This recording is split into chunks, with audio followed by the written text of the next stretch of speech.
कहानी शुरू होती है एक सन्यासी से जो अपने पिछले 13 जन्मों की सारी साधना और शक्ति आज की रात किसी और को सौंप देता है। वो कहता है, मैं अब अपनी पूरी शक्ति तुझ पर न्योछावर करता हूँ, अब तुझ पर ही सब कुछ निर्भर है। जैसे ही उसके शरीर की सुनहरी आभा हवा में ऊपर उठती है, उसका सारा तप बल दूसरे के अंदर समा जाता है। इसके तुरंत बाद वो अपने ही तप से बने दिव्य शरीर को तोड़ देता है, उसकी हड्डियां निकालकर एक रहस्यमयी नदी में पीसकर महीन चूर्ण में बदल देता है। उस सोने जैसी राख को लेकर वो मंदिर के द्वार पर एक प्राचीन तांत्रिक चित्र बनाता है ताकि एक भयंकर राक्षसी शक्ति काले दानव को रोका जा सके। लेकिन कहानी अब मोड़ लेती है। जब वो राक्षसी शक्ति मंदिर में झांकती है तो वो दृश्य किसी के भी बचपन के डर का सबसे भयावह चेहरा बन सकता है। असल में सन्यासी कुछ समय पहले आत्माओं की दुनिया में गया था, वहां एक भटकी हुई आत्मा को तलाशने। लेकिन वहां राक्षस ने न केवल उसकी दिव्य देह छीन ली बल्कि उस आत्मा को भी निगल गया। जब वो थका हारा लौटा तो उसके मंदिर का दृश्य बिल्कुल बदल चुका था।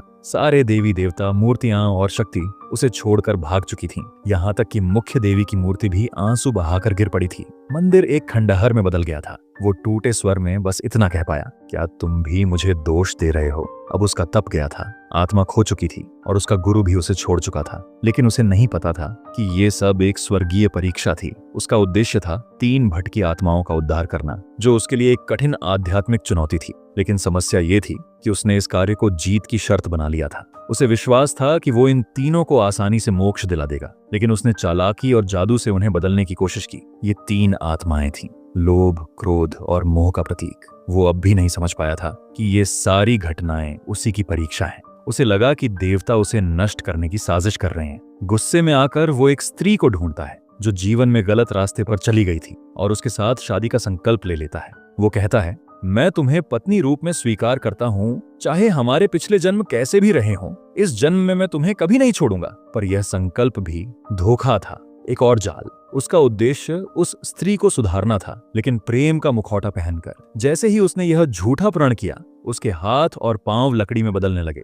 क्योंकि ये स्वर्ग का नियम था। कोई देवता अगर किसी इंसान से विवाह करता है तो वह लकड़ी में बदल जाता है। लेकिन इस बार वो जीतना चाहता था और उसकी यह जीत उसके अपने जीवन की कीमत पर भारी पड़ रही थी। वो स्त्री जो उसे सच में चाहने लगी थी, अब सब समझ चुकी थी। उसे समझ आ गया कि उसका प्रेम सच्चा नहीं था बल्कि एक योजना थी। इस दया वाले प्रेम ने उसे अंदर तक तोड़ दिया। वो उसकी इस चाल को तोड़ने के लिए खुद को आघात पहुंचाती है और इसी कृत्य से वह स्वर्ग का नियम तोड़ देती है, जिससे सन्यासी आधे इंसान और आधे लकड़ी में तब्दील हो जाता है। अब कहानी और गहरा मोड़ लेती है। वो राक्षसी शक्ति फिर सामने आती है और उसके कब्जे में अब एक और व्यक्ति है, एक खूंखार हत्यारा जिसने मंदिर के भीतर 49 लोगों की बलि दे दी थी। उसका उद्देश्य था उन सबके खून से सन्यासी की आत्मा को दूषित करना, ताकि वो फिर कभी अपनी दिव्यता वापस न पा सके। इसी समय जब सब खत्म होने वाला होता है तो एक चमत्कारी शक्ति, एक दिव्य खरगोश रूपी देवता धरती पर उतरता है और अपनी शक्ति से सन्यासी को पुनः जीवन दे देता है। वो फिर से खड़ा होता है, अब बिना किसी छल, बिना किसी गर्व के।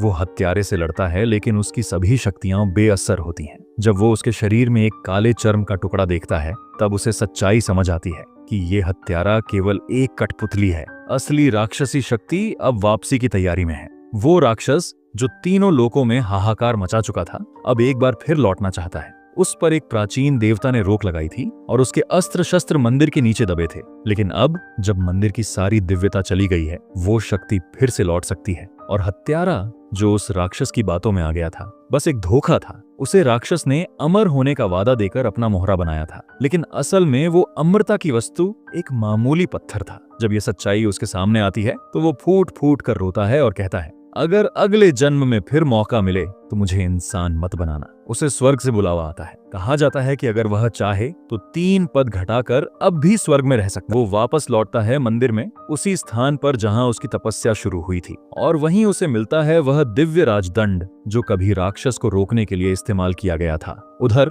घोर अंधकार की रात में विनाश का देवता भी प्रकट होता है। वह इतना विशाल है कि पूरा मंदिर उसके पास किसी मिट्टी के घर जैसा लगता है। अगर मंदिर के द्वारों पर वो प्राचीन रेखाएं न बनी होती तो वह अब तक सब कुछ तोड़ चुका होता। वो एक झटके में मंदिर के पीछे से घुसने की कोशिश करता है। उसकी सांसों से उठा तूफान इतना भयंकर होता है कि सारी सुरक्षा चिन्ह उड़ जाते हैं और दीवारें गिरने लगती हैं। वो छत फाड़ता है और अपनी राक्षसी हथेली से उस सन्यासी को पकड़ने की कोशिश करता है, जो अब उसकी नजरों में बस एक छोटा सा कीट लगता है। यह ताकत का ऐसा भयंकर असंतुलन था कि उस साधु के पास भागने के अलावा कोई विकल्प नहीं था। राक्षस उसकी हर दिशा में पीछा करता है। रास्ते में जो भी इमारत आती है वो चकनाचूर हो जाती है। पूरा गांव कुछ ही पलों में मलबा बन जाता है। तभी मंदिर का प्रमुख गुरु अचानक प्रकट होता है और वो उस सन्यासी को बचाते हुए उसे एक छिपे रास्ते से निकाल लेता है। फिर सन्यासी गुरु से कहता है, मेरे पास अब कोई शक्ति नहीं बची है, अब मैं आखिरी दांव खेलूंगा। आप बस उसका ध्यान भटकाइए,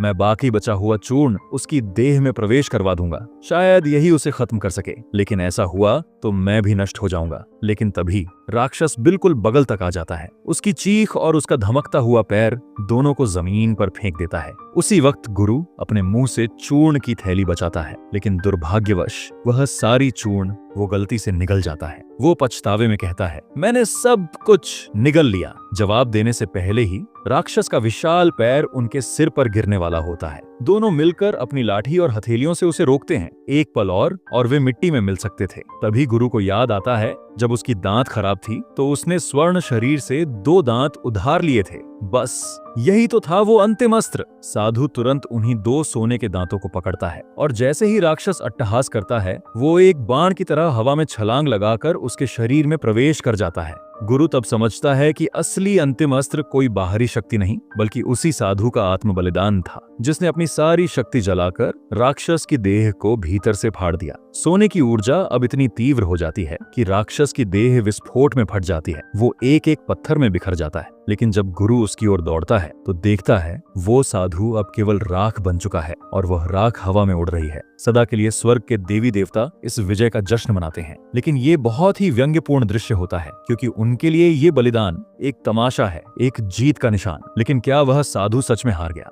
स्वर्ग की देवी अब उन 3 आत्माओं की वर्तमान स्थिति दिखाती है। पहला, वह आदमी जो हमेशा दूसरों की नजरों से खुद को छोटा समझता था, अब अपने डर का सामना करता है, लड़ता है और मरते वक्त भी अपना नाम याद रखने की जिद करता है। वह आत्मग्लानि से नहीं, आत्मसम्मान से मरता है। दूसरा, वह स्त्री जिसे प्रेम की भीख दी गई थी, अब अपने जीवन का मूल्य समझती है। वह प्रेम के जाल से निकलती है, दुनिया की नजरों को छोड़कर अपना रास्ता चुनती है और एक शांत, सम्मानजनक जीवन जीती है, एक सच्ची दूध वाली के रूप में।